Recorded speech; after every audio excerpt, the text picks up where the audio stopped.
Hello and welcome to another episode of Sermon Braindump. My name is Scott Dalen. I'm an ELCA pastor in Southwest Iowa, and I present these videos every week for a couple different reasons. The first of which is just to take my brain out of the mode of background work over the course of the week and move into the process of writing and preparing the sermon that I will preach to my congregation for the weekend. That's the first reason. Second reason is just to allow you, the viewer, who have come across this video for whatever reason brought you here today, to gain some different insight into the assigned text for the week. So that is why I do these. This particular Sunday, which is November 19th, 2017, the 24th Sunday after Pentecost. Our gospel lesson comes again out of Matthew 25. This is the continuation of from where we were last week. Matthew 25, verses 14 through 30. Little tiny bit of background again, not quite as extensive as I did last week if you happen to catch it, but where we're at now, we are coming right down to the end of the church year here at the end of the season of Pentecost. There's this Sunday and then next Sunday, which is the 26th of November, Thanksgiving weekend for those of us here in the United States. Next weekend is Christ the King Sunday, and with that, the end of the church year.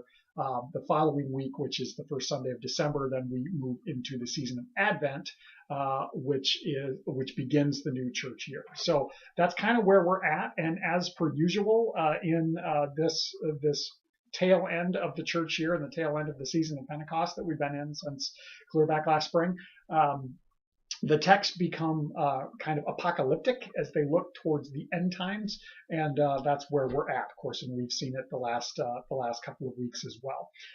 If you did happen to catch last week's video, this will sound familiar, that where we're at in this passage here in Matthew 25 is still the response that Jesus is teaching his disciples based on a question that they posed at the beginning of chapter 24. They asked Jesus essentially for a sign. What will be a sign of the day of the Lord? What will be a sign that you are about to return?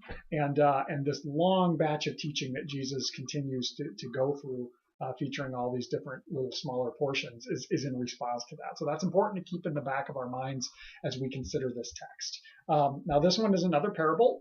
Jesus oftentimes teaches in parables when he's trying to help illuminate some sort of sense about things that are perhaps bigger than we can really comprehend and understand. And this one's called the parable of the talents.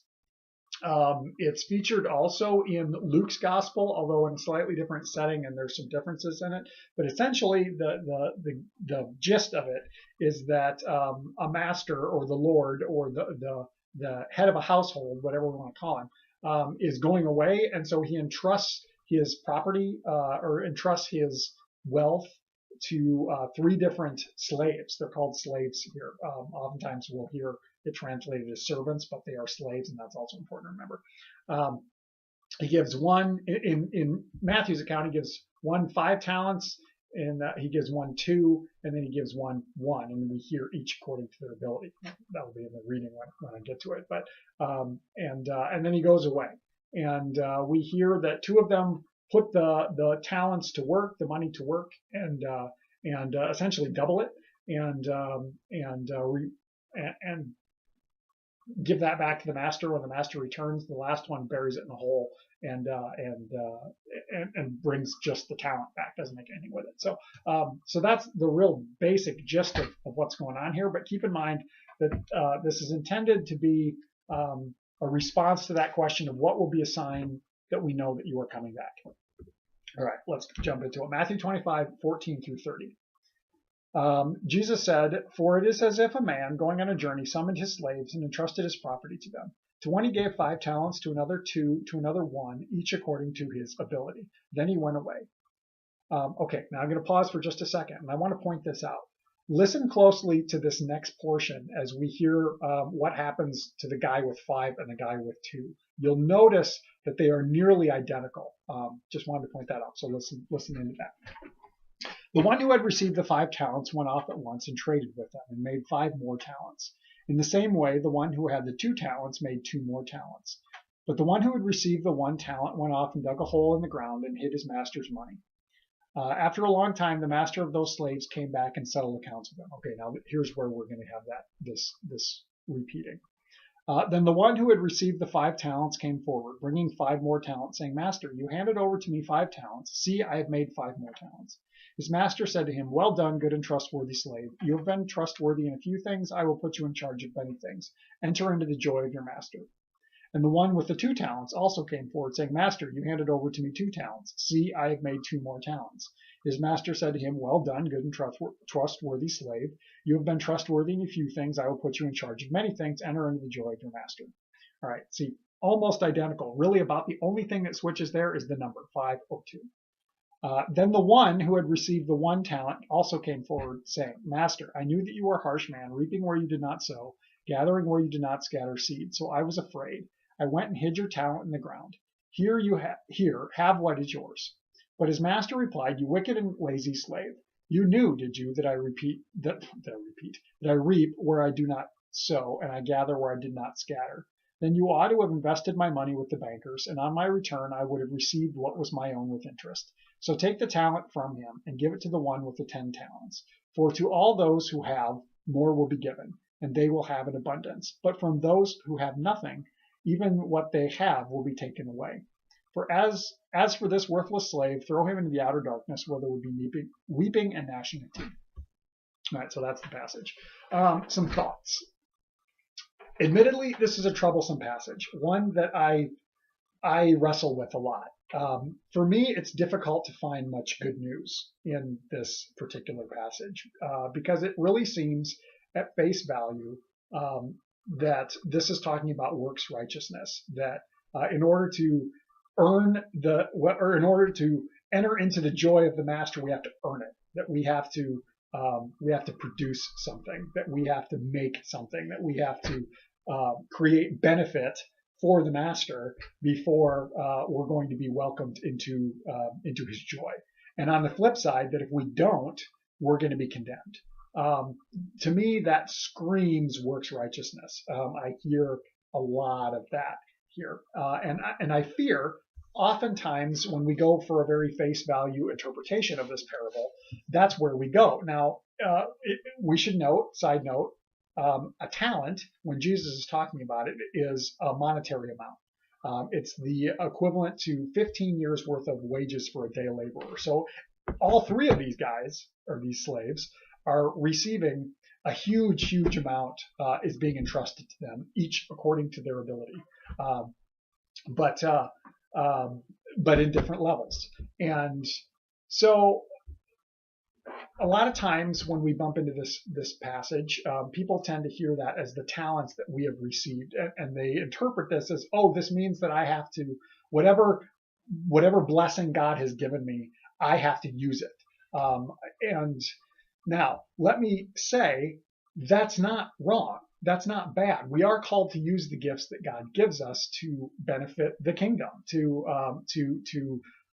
serve our neighbors, to mirror the love of God out into the world through the blessings, through the talents, the abilities, whatever that God has given to us. I think that's true. I just don't think that's what this is saying. To me, it's more of an indication of I think looking at what we expect from the master, how we understand the master or the Lord or whatever we want to say. If we think about the first 2 guys, rhetorically, their part is really boring. Even though good things happen for them, the fact that it's repetition, like it almost seems like we just kind of gloss over it. And the final guy, the example that we don't want to be, is the one that really is drawn in, that we're really drawn into because it's different. It's different within the story. I think that's intentional on the part of the author. But as we think about this, so we have the example of a Lord who sees us, or who sees his servants or his slaves, judges their ability, and acts accordingly. But he recognizes them. He sees them as individuals. That's an important thing. Then we also see that he's generous. He entrusts them with huge amounts of property, in this case, or huge amounts of something of great value. He entrusts them with it. Doesn't tell them what to do with it. There's no indication of that he indicates this is what you have to do or this is what you don't do. But then we see the results of that. Now, that being said, what would have happened if the first two guys, the 5 and 2 guys, what if they had lost the money that they were entrusted with? What if they hadn't doubled it? Would the Lord still be happy with them? And I think in our capitalist society, we would instantly say no. But is it about what they gained, or is it about that they did something with it? In the original Greek, we actually hear that they put the talents themselves to work. It's not that the men or the slaves. I'm sorry, I keep saying men, and I don't mean to be like. I don't mean to be exclusive in that. The slaves, we'll just call them the slaves. We hear it's not them doing the work. It's the money itself doing the work. It's the talents doing the work. It's what's been given to them itself doing the work that earns more.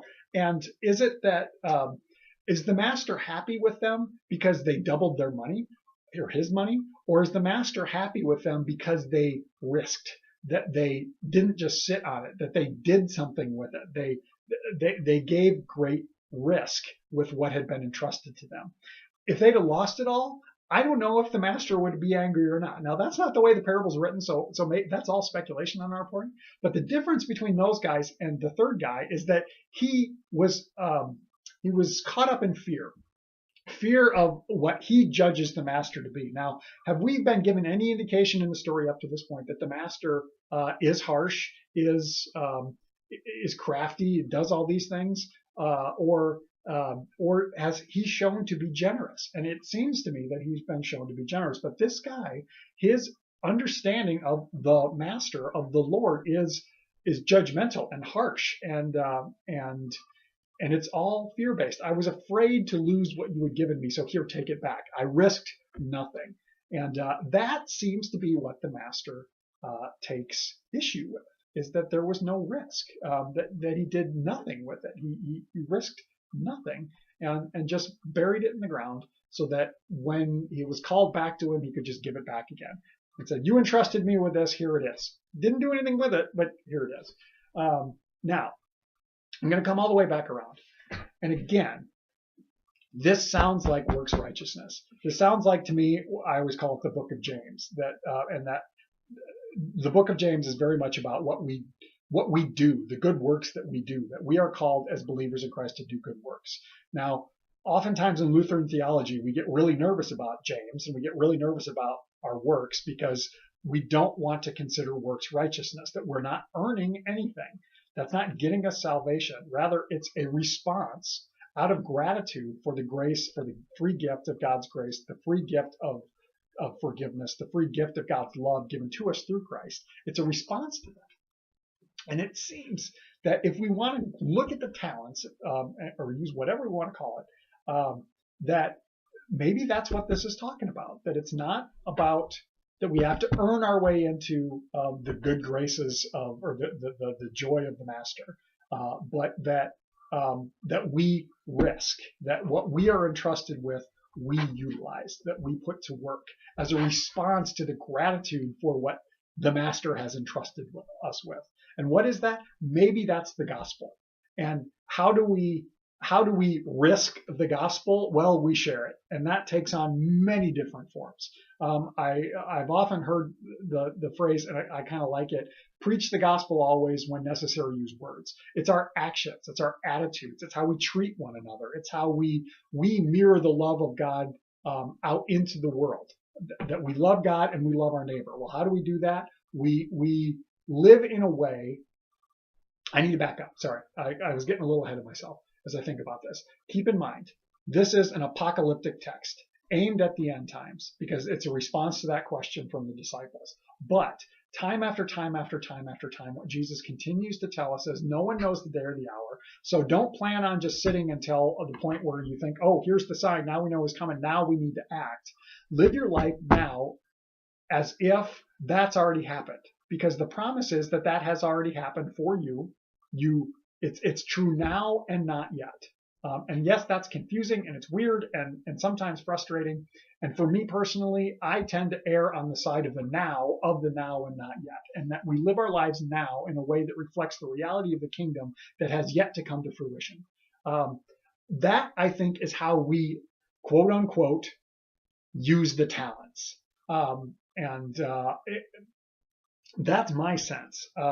And one final note on this, and it comes back around to this whole idea that this is not about earning our way into the good graces. Throughout the entirety of this parable, the master continues to call them slaves.